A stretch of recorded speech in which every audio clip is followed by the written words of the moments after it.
per la sesta e ultima batteria.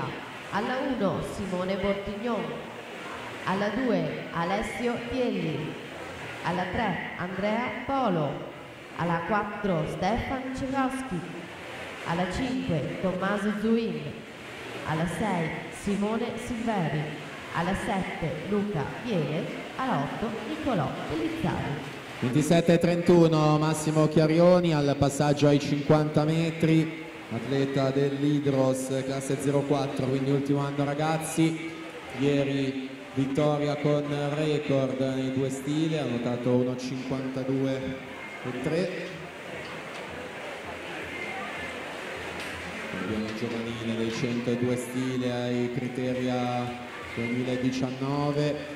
Si aggiudica questa batteria, vediamo il responso cronometrico, 59,05, si mette al momento in seconda posizione. Alla partenza, ultima batteria.